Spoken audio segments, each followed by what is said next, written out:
Hello students, আজ গণিতের ষষ্ঠ অধ্যায় চক্রবৃদ্ধি সুদ সংক্রান্ত যে গাণিতিক প্রশ্নাবলী আছে সেই নিয়ে আলোচনা হবে এবং অঙ্কগুলো কয়েকটা কোষে দেখাবো এবং তোমরাও কষবে, তার ফলে উপকৃত হবে।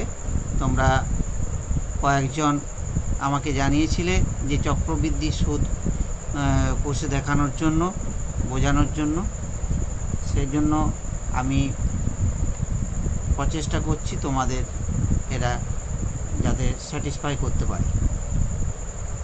তো ষষ্ঠ অধ্যায় চক্রবৃদ্ধি সুদ করার আগে এই চক্রবৃদ্ধি সুদ কথাটার অর্থ হচ্ছে কম্পাউন্ড ইন্টারেস্ট। ইংলিশে একে কম্পাউন্ড ইন্টারেস্ট বলছে। সরল সুদ কষা আমরা করলাম, সেই সরল সুদ কষাতে প্রতি বছর বছর সুদটা আসলের থেকে সেপারেট থাকে, আসলের সঙ্গে সুদ যুক্ত হয় না। আর চক্রবৃদ্ধি সুদের ক্ষেত্রে অর্থাৎ কম্পাউন্ড ইন্টারেস্টের ক্ষেত্রে এই সুদ আসলের সঙ্গে যুক্ত হয়ে যায়, দিয়ে পরবর্তী নির্দিষ্ট সময় অন্তর সেই আসলটা বৃদ্ধি পায়। অর্থাৎ সুদের পর্ব যদি 1 বছর হয়, তাই চক্রবৃদ্ধি সুদ আসলের সঙ্গে যুক্ত হয়ে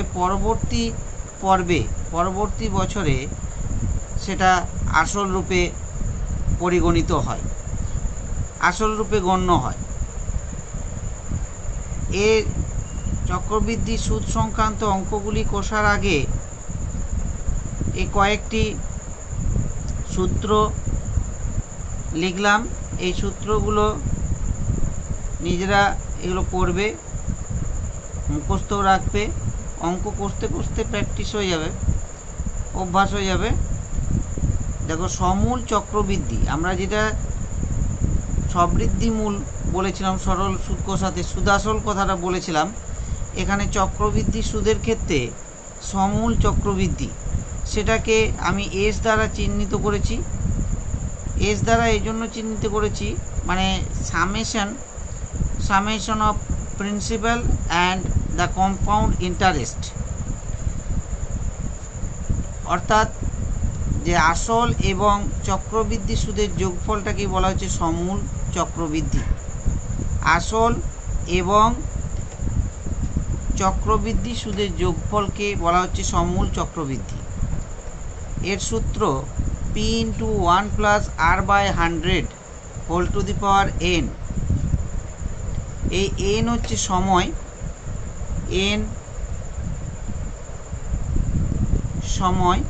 p আমরা জানি অলরেডি, এর আগে অধ্যায়ে, দ্বিতীয় অধ্যায়ে যখন সরল সুদ কষা দেখিয়েছি তখন p হচ্ছে আসল, প্রিন্সিপাল। আর হচ্ছে রেট অফ ইন্টারেস্ট, অর্থাৎ সুদের হার।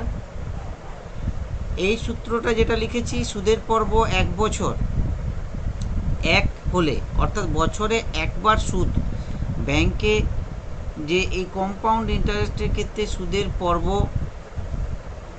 বছরে একবার, বছরে দুবার, বছরে 3 বার বা 4 বারও দেওয়া হয়। তো এখানে আমাদের সিলেবাসের যে দশম শ্রেণীর সিলেবাসের অন্তর্ভুক্ত আছে যেটা, যে বছরে সুদের পর্ব একবার, 6 মাস অন্তর সুদ দেওয়া হয়, অর্থাৎ সুদের পর্ব হচ্ছে 2, 6 মাস অন্তর দেওয়া হলে বছরে 2 বার সুদ দেওয়া হচ্ছে, সেজন্য সুদের পর্ব 2। সেই জন্য এখানে সূত্রটা চেঞ্জ হয়েছে, যে P × 1 + R/200 whole to the power 2n, অর্থাৎ n গুণিত 2 লিখলেও চলতো, আমরা 2n দেখিয়েছি। আর যখন সুদের পর্ব 4, অর্থাৎ কি, যে বছরে 4 বার দেওয়া হচ্ছে, সুদের পর্ব 4 বছরে 4 বার, অর্থাৎ 3 মাস অন্তর সুদ দেওয়া হচ্ছে, সেক্ষেত্রে সমূল চক্রবৃদ্ধির সূত্র P × 1 + R/400 whole to the power 4n। এখানে দেখো 4 নম্বর যে সূত্রটা আমি লিখেছি, চক্রবৃদ্ধি সুদ সমূল চক্রবৃদ্ধি মাইনাস আসল। সমূল চক্রবৃদ্ধি ও আসলের অন্তর হচ্ছে চক্রবৃদ্ধি সুদ। এই 5 নম্বর যে সূত্রটা লিখেছি, এই 5 নম্বর সূত্র দেখবে যে আসল 5 টাকা পি টাকা এবং প্রথম, দ্বিতীয় ও তৃতীয় বছরের বার্ষিক চক্রবৃদ্ধি, প্রথম, দ্বিতীয় ও তৃতীয় বছরের বার্ষিক চক্রবৃদ্ধি সুদের হার পৃথক পৃথক আছে, ভিন্ন ভিন্ন আছে। অর্থাৎ R1%, R2%, R3% এরকমভাবে হয়। যদি হয়তো 4%, 5%, 6% হলো, তাহলে সেভাবে আমরা 3 বছরের সমূল চক্রবৃদ্ধি কত হবে, এই 3 বছর পর্যন্ত যেহেতু as per syllabus of class 10, তা সেই ক্লাস 10-এর যে সিলেবাস আছে সে 3 বছর ধরা হয় ম্যাক্সিমাম। সে 3 বছরে চক্রবৃদ্ধি সুদটার ক্ষেত্রে 3 বছরের ম্যাক্সিমাম ধরা হয়। তা 3 বছরের সমূল চক্রবৃদ্ধি P into 1 plus R1 by 100 into 1 plus R2 by 100 into 1 plus R3 by 100 টাকা। এই সূত্রগুলো আগে করতে হবে, এই সূত্রগুলো নিয়েই অঙ্কগুলো কষা হবে। যেমন আজকে 4 নম্বর অঙ্কটা কষে দেখি 6.1।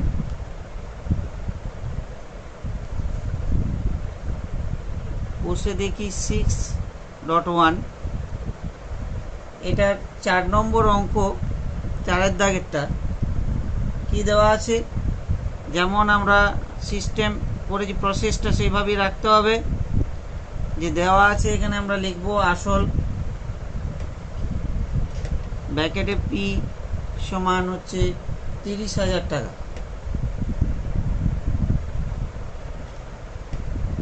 30,000 টাকা। এরপরে বার্ষিক সুদের হার, বার্ষিক সুদের হার ব্র্যাকেটে আর সমান হচ্ছে 9%। এ আমার বলার সাথে সাথে নিজেরা এই টেক্সট বই খুলে এই 4-এর দাগের অঙ্কটা দেখবে। আর সময় দেওয়া আছে কত, সময় ব্র্যাকেটে এখানে এন সমান 3 বছর।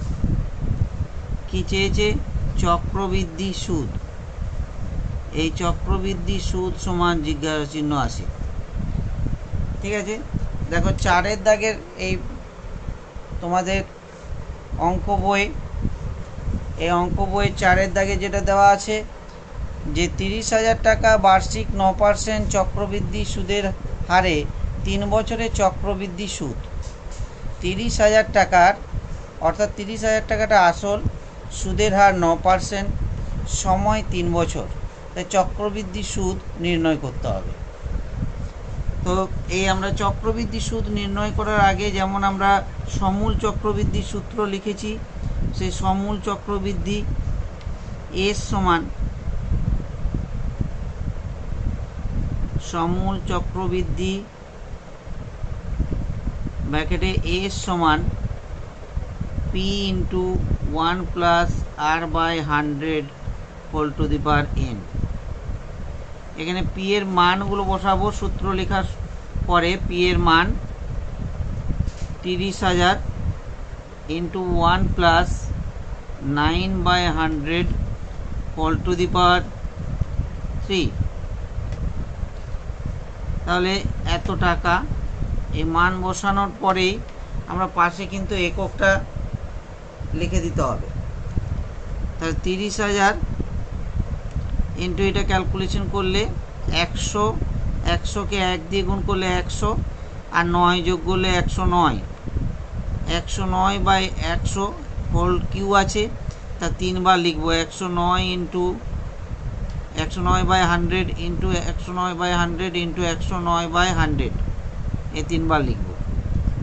তাই এটা ক্যালকুলেশন করলে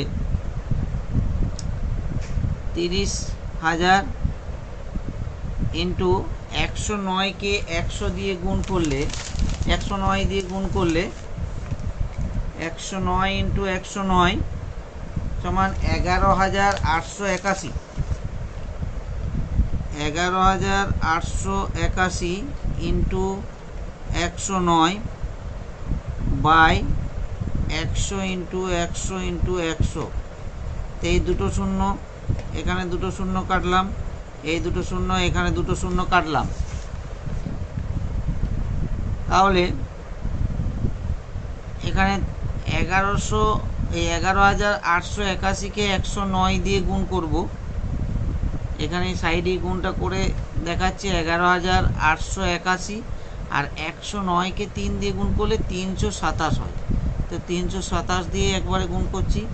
7 1 7, 7 8 56, 6 হাত থেকে 5, 7 8 56 আর 5 61, 1 হাত থেকে 6, 7 1 7 আর 6 13, 3 হাত থেকে 1, 7 1 7 থেকে 8। এবার 2 দিয়ে 2 1 2, 2 8 16, 6 হাত রইল 2 16, 17 7 হাত রইল 1, 2 1 2 1 3 আর 2 1 2। আবার 3 দিয়ে গুণ করব। 3 1 3, 3 8 24, 4 হাত থেকে 2, 3 8 24 আর 2 26, 6 হাত থেকে 2, 3 11 33 আর 2 35। তাহলে 7 6 2 8, 309 1 10 0 হাত রইল 5 12 3 15 5 হাত রইল 1 7 3 10 18 8 রইল 1 7 থেকে 8। এটা তাহলে 388, এটা আমরা রাফে ক্যালকুলেশন এটা করতে হবে। 3885087 বাই 100 এত টাকা সমান 38850.87 টাকা বাই 100 আছে, তার জন্য দুটোর আগে 100 দিয়ে ভাগ করলে দুটোর আগে দশমিক হয়ে যাবে। এটা ভাগ না করেও এটা বসিয়ে দিলে হবে, দুটো পয়েন্ট, দুটো সংখ্যার আগে পয়েন্ট দিয়ে দিতে হবে। তাহলে এরপরে চক্রবৃদ্ধি সুদ সমান, দেখো 4 নম্বর সূত্রতে আমি লিখে দিয়েছি চক্রবৃদ্ধি সুদ সমান কি, সমূল চক্রবৃদ্ধি মাইনাস আসল সমান 38,850.87 মাইনাস আসল কত ছিল 30,000 আমরা বিয়োগ করলাম এত টাকা। তাহলে কত হলো 38,850 থেকে আমরা 30,000 বাদ দিলে 8,850.87 এত টাকা। তাহলে এটাই অ্যান্সার হবে। আলাদা করে উত্তরটা লিখে দিতে হবে যে নির্ণয় চক্রবৃদ্ধি সুদ সমান করে 8,850.87 টাকা। বোঝা গেল?